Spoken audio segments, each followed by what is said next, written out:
Yeah happy new year sir. Appaji గారు మీకు కూడా happy new year and happy English new year. Yeah happy English new year. Welcome to our studio sir. Welcome to the truth. So చిట్టి గారు, రేవంత్ రెడ్డి ఇచ్చిన పిలుపు మేరకు hero Prabhas ఒక వీడియోని రిలీజ్ చేశారు. డ్రగ్స్కి వ్యతిరేకంగా కృషి చేస్తున్న ప్రభుత్వానికి సహకరించాలంటూ కూడా. మిగతా హీరోలు కూడా ఇదే బాటలో పయనించే అవకాశం ఉందా? అంటే గతంలో వాళ్ళు ఒక వీడియోలు ఇచ్చారు, చిరంజీవి గారు కానీ లేకపోతే ఎన్టీఆర్ కానీ ఆ సినిమా రిలీజ్ సందర్భంగా అలా ఒక మంచి పని చేయమని గతంలో ముందు కండిషన్ అదేనండి. అంతకు ముందు అడిగింది ప్రభుత్వం ఏమడిగిందంటే, గతంలో ప్రతి సినిమా మీరు రిలీజ్ అవబోయే ముందు ఆ సినిమా హీరో తోటి పెద్ద హీరోలతోటి ఒక వీడియో చేసి ఇవ్వండి ప్రభుత్వానికి అన్నారు. అలాగే మొన్న అర్జున్ చేసి ఇచ్చాడు, చేస్తున్నారు. అది రొటీన్ కూడా. దాన్ని ఏదో ప్రత్యేకంగా ఆయన గొప్ప ఐడియా, ఆయన బ్రెయిన్ లోంచి పుట్టుకొచ్చిన గొప్ప ఐడియా లాగా ఆయన వాడు ప్రదర్శించాడు తప్ప ఆల్రెడీ జరుగుద్ది. దాని గురించి ఎవరు మేము అంటే మేము అడగట్లా. దాని గురించి మిగతా అవివేకమైనవి, అనైతికమైనవి కొన్ని కండిషన్స్ పెట్టాడు. వాటి గురించి ప్రశ్నిస్తాం. ఇప్పుడు గద్దర్ అవార్డు అంటున్నారు. గద్దర్ అవార్డు అందరికీ గౌరవమే, అందరికి గద్దర్ అంటే గౌరవమే. గద్దర్ గారి పేరు మీద ఒక ప్రత్యేక అవార్డు ఇవ్వండి. అది పింగళ రఘుపతి వెంకయ్య గారు అవార్డు లాగాను, అక్కినేని జీవిత స్థాపన అవార్డు లాగాను దాదాపు ఒక అవార్డు ప్రత్యేకంగా ఎవ్రీ ఇయర్ ఒక పాపులర్ ఒక వ్యక్తికి, గొప్ప వ్యక్తికి, మహానుభావుడికి చేయండి. అంతేగాని ఆయన పేరు మీద మొత్తం నంది అవార్డు అంటే ఎట్లాంటి, ఆయన ఒక ఫిలాసఫీ కట్టుబడిన మనిషి. ఆయన మావోయిస్టు నక్సలైట్ ఫిలాసఫీ కట్టుబడిన మనిషి.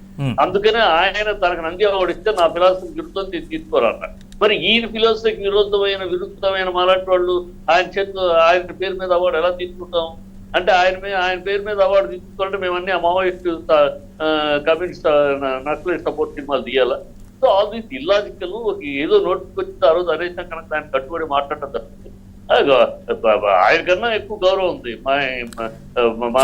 అవార్డ్స్ సంబంధించి దానిలోకి వెళ్లే ముందుగా అయితే అసలు ఈ బెనిఫిషియర్లకి పర్మిషన్ ఇవ్వడం లేదు అని తెలిసిన తర్వాత ప్రభాస్ వీడియో రిలీజ్ చేశారు. మిగతా హీరోలు కూడా, అంటే రేపు సంక్రాంతి సీజన్ లో మిగతా హీరోలు బాలకృష్ణ గారు కానీ లేకపోతే రామ్ చరణ్ కానీ వీళ్ళ సినిమాలు వస్తున్నాయి. వినండి, ఆ ఒక్క పాయింట్ పట్టుకుని కాదు, అతను చెప్పిన 4 పాయింట్లు ఆ రోజు చర్చిద్దాం. అవి కూడా చర్చిద్దాం సార్. ముందుగా అసలు ఈ పాయింట్ ఒక పాయింట్ ఆయన కన్వీనియంట్, ఒక point Revanth Reddy convenient point మాత్రం చర్చది కాదు. అది ఇన్కన్వీనియంట్ గణన గురించి 1 by 1 మిగతా వాటిల్లో కూడా వెళ్దాం సార్. ముందుగా ఈ అంశం గురించి చెప్పండి మీరు. అయితే మామూలు ఈ రొటీన్ జరుగుతుంది. ప్రతి సినిమా రిలీజ్ అప్పుడు ఇస్తారు. ఆల్రెడీ అర్జున్ ఇచ్చాడు దీనికి ముందు, ఇవాళ ప్రభాస్ ఇస్తాడు. రేపు ప్రతి హీరో రిలీజ్ అప్పుడు అది అందరూ accepted request from the government. దాని మీద పెద్ద స్పెషల్ గా ఏంది మిగతా ఇస్తారు. సినిమా రిలీజ్ అప్పుడు ఇవ్వమన్నారు, ఇస్తారు.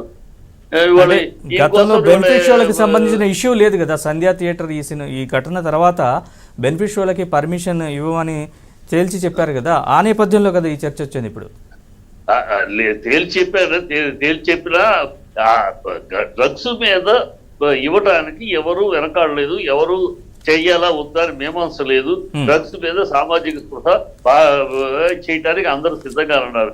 దాని మీద ఎవరో సిద్ధంగా లేనట్టు ఈయన పెద్ద పిటిషన్ లాగా, ఈయన పెద్ద ఇన్వెంట్ చేసినట్టు ఐడియాని ఇవన్నీ ప్రతి గవర్నమెంట్ చేస్తే తమిళనాడులో చేయట్లేదు, ఏ స్టేట్ గవర్నమెంట్ అయినా పంజాబ్ లో చేయట్లేదు. అన్ని స్టేట్ గవర్నమెంట్ సెలబ్రిటీస్ ని నోన్ ఫేసెస్ తోటి వాడుకుంటారు. అలాగే మీరు ఉపయోగపడండి సామాజిక తోటి అన్నారు. నథింగ్, ఇట్ నాట్ డిబేటబుల్, డిస్కస్ఫుల్. ఎందుకంటే యాక్సెప్టెడ్ పాయింట్. దాని గురించి రేపు ప్రభాస్ ఇచ్చాడు, రేపు ఆ హీరో ఇస్తాడు, ఏ హీరో వచ్చినప్పుడు ఇస్తాడు. సందర్భం వచ్చినప్పుడు క్యూలో కట్టుకుని డబ్బు క్యూ కట్టుకుని ఇవ్వాలి. ఇప్పుడు రేవంత్ రెడ్డి గారు అనేసారని ఉన్నాయి. ఆయన హడావిడి కోసం అని కాదు, ఆల్రెడీ యాక్సెప్టెడ్. దానిలో పెద్ద nothing to be discuss, nothing to be argued. Accepted అడిగారు ప్రభుత్వం.